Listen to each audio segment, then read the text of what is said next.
नमस्कार दोस्तों, इन्वायरो अकेडमी पे आप सभी का एक बार फिर बहुत बहुत स्वागत है। बच्चों, इस वीडियो लेक्चर में कुछ और इम्पोर्टेंट क्वेश्चंस के बारे में बात करेंगे जो आपके एग्ज़ाम के पॉइंट ऑफ व्यू से काफ़ी महत्वपूर्ण हैं। सबसे पहला क्वेश्चन जो है आज का हमारा वो डीडीटी फर्टिलाइजर से रिलेटेड है। क्वेश्चन है, persistent of DDT in environment is not due to. So basically जब इस प्रकार के क्वेश्चन हमारे एग्ज़ाम में आते हैं जिनमें नोट लिखा होता है, नन लिखा होता है, तो इस प्रकार के क्वेश्चन को थोड़ा सा देख के समझ के हमें सोल्व करना होता है, उनका आंसर लगाना होता है। इन्होंने पूछा है कि डीडीटी की कौन सी ऐसी वजह नहीं है जो उसके परसिस्टेंस में योगदान देती है। यानी कि सबसे पहले आपको ये सोचना है कि किन किन फैक्टर की वजह से डीडीटी जो है वो लंबे समय तक परसिस्ट करता है। जैसे कि हमें पता है कि डीडीटी जो है उसका सोलुबिलिटी पानी में कम होता है।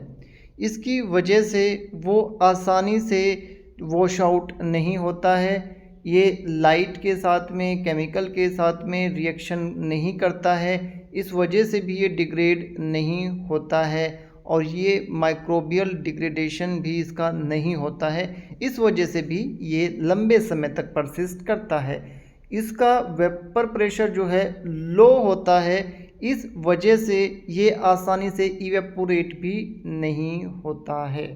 जो पहले तीन स्टेटमेंट हैं, पहले तीन ऑप्शन हैं, ये चीज़ बता रहे हैं कि डीडीटी परसिस्ट क्यों करता है। फोर्थ वन ऑप्शन जो है ये गलत है। It's high rate of evaporation, अगर ऐसा होता तो इसका परसिस्टेंट कम होता। तो ऑप्शन नंबर 4 जो है इस क्वेश्चन का सही आंसर है। ओजोन लेयर डिप्लीशन पे काफ़ी क्वेश्चन हमें देखने को मिलते हैं और जब भी हम ओजोन लेयर के डिप्लीशन की बात करते हैं तो हमारे माइंड में सबसे पहले आते हैं क्लोरोनेटेड हाइड्रोकार्बन्स, क्लोरोनेटेड कंपाउंड्स।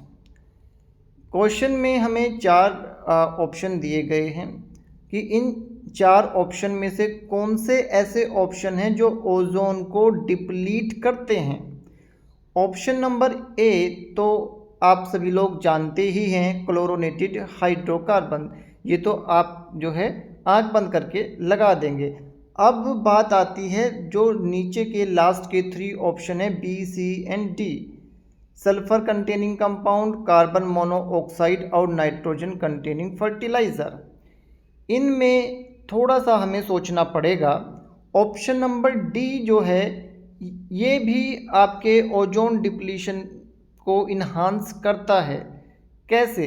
देखिए, जो नाइट्रोजन का एक्सेस यूज़ किया जाता है, nitrogen containing fertiliser excess amount में अप्लाई किए जाते हैं, तो यहाँ पे ट्रोपोस्फियर में वो विभिन्न प्रकार से रिएक्शन करके अलग अलग ऑक्साइड में बदल जाता है। इसके बाद में इसका एक फॉर्म बनता है N2O जो बहुत ही स्टेबल होता है ट्रोपोस्फियर में, और ये जो है यहाँ से ट्रेवल करता हुआ स्ट्रेटोस्फियर में पहुँच जाता है और वहाँ पे इंटेंस सोलर रेडिएशन की वजह से ये ब्रेक डाउन हो जाता है और बनाता है आपका नाइट्रिक ऑक्साइड।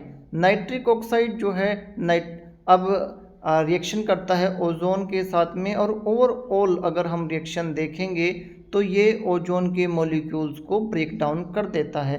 इस प्रकार से नाइट्रोजन कंटेनिंग फर्टिलाइज़र भी ओजोन डिप्लीशन को बढ़ा रहे हैं, या आप कह सकते हैं कि ओजोन डिप्लीशन में मदद करते हैं। तो ऑप्शन नंबर ए और डी जो है, दोनों ऑप्शन इस क्वेश्चन के सही आंसर है। तो option number C, A and D only is the right answer. हम सभी ने जो है national mission on climate change है ना, national action plan on climate change, इनके बारे में काफ़ी हमने पढ़ा है। यूनिट नंबर 10 जो है हमारा सिलेबस का, उसमें जो है ये टॉपिक दिया हुआ है। और आजकल एक क्वेश्चन जो है उसके आसपास हमें देखने को मिल जाता है। तो टोटल 8 मिशन हैं और उन 8 मिशन में एक मिशन है नेशनल वाटर मिशन। तो नेशनल वाटर मिशन में बहुत सारी चीज़ें वैसे तो दी गई हैं, बट क्वेश्चन में हमसे कहा गया है कि कितने % जो है हमें वाटर यूज एफिशिएंसी को इन्हांस करना है। तो इसका सही आंसर है 20%।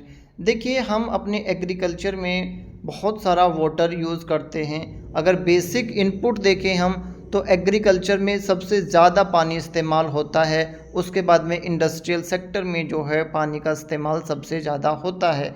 तो हमें जो है अपने वाटर के जो यूज़ है, जिस तरीके से हम अपनी खेती में एग्रीकल्चर में पानी को इस्तेमाल करते हैं, उन मेथड्स को, उन टेक्निक को हमें बदलना होगा। जैसे कि हम जो है ड्रिप इरिगेशन का इस्तेमाल कर सकते हैं, ठीक है बच्चों, स्प्रिंकल मेथड का इस्तेमाल कर सकते हैं। और भी बहुत सारे वाटर एफिशिएंट मेथड है जिनसे हम इरिगेशन कर सकते हैं, और इस प्रकार हम अपने वाटर के कंजम्पशन को कम कर सकते हैं। और इस मिशन के अनुसार हमें 20% तक वाटर यूज एफिशिएंसी को इन्हांस करना है।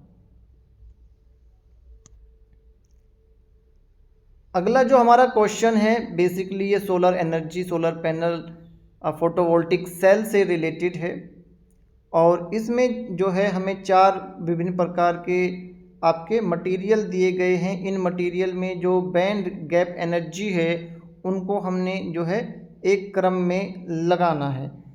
देखिए, आइडल सोलर सेल जो है उसमें जो बैंड गैप होता है वो 1.4 इलेक्ट्रॉन वोल्ट का माना जाता है, जो मैक्सिमम नंबर ऑफ फोटोन को एब्जॉर्ब करता है। ये गैप काफ़ी महत्वपूर्ण है। ये बहुत ज़्यादा भी नहीं होना चाहिए और ये बहुत कम भी नहीं होना चाहिए। अगर बहुत कम है तो भी इसका जो है फ़ायदा नहीं है, अगर बहुत ज़्यादा है तो भी इसका जो है हमें फ़ायदा नहीं है, तो भी ये नेगेटिव साइड में ही जाता है। तो कम भी नेगेटिव साइड में जाता है, और जो है अगर गैप ज़्यादा है तो भी ये आपका नेगेटिव साइड में जाता है, एनर्जी लॉस होता है, ठीक है। इस प्रकार से अगर आप बैंड गैप एनर्जी पे चर्चा करना चाहें तो इसके लिए बिल्कुल सेपरेट जो है एक लेक्चर पूरा चाहिए आपको, अदरवाइज़ आप थोड़ा सा इसके बारे में पढ़ सकते हैं। तो ये जो बैंड गैप है आइडल जो माना जाता है ये 1.4 इलेक्ट्रॉन वोल्ट के अराउंड माना जाता है।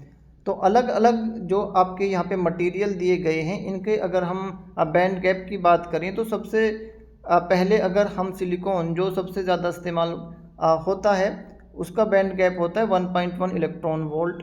इसके बाद में जो है आपका जर्मेनियम जो है इसका 0.7। इसके बाद में आपका जलीनियम आर्सेनाइड जो है 1.42, और आपका कैडमियम सल्फाइड जो है इसका 2.42 इलेक्ट्रॉन वोल्ट होता है। तो यहाँ से जो है हमने सभी जो ये गैप है बैंड के बीच में ये मेंशन किया हुआ है, इसको आप याद कर लेंगे। कई बार अलग से जो है सेपरेट क्वेश्चन भी आ जाता है कि जैसे सिलिकॉन का जो है बैंड गैप कितना होता है, तो ये डाटा आपके लिए काफ़ी महत्वपूर्ण रहेगा। और इसके बाद में जो सही सीक्वेंस बनेगा वो है DCAB, यानी कि ऑप्शन नंबर 2। इस प्रकार से आप इसे देख लेंगे और डाटा नोट कर लेंगे। 1-2 क्वेश्चन जो है आपको पेपर 1 या पेपर 2 में इस प्रकार से देखने को मिलते रहते हैं। रिन्यूएबल एनर्जी के ऊपर जो है आजकल एक क्वेश्चन बेसिकली आपको मिलता ही मिलता है। Sustainable development goal, millennium development goal, इन पे भी एक क्वेश्चन जो है आपको या तो पेपर 1 में मिलेगा या पेपर 2 में मिलेगा। मिलेनियम डेवलपमेंट गोल 8 हैं, उनके बाद में सब गोल जो है सब टारगेट आप कह सकते हैं, उनके अंदर उसको डिवाइड किया गया है, विभाजित किया गया है।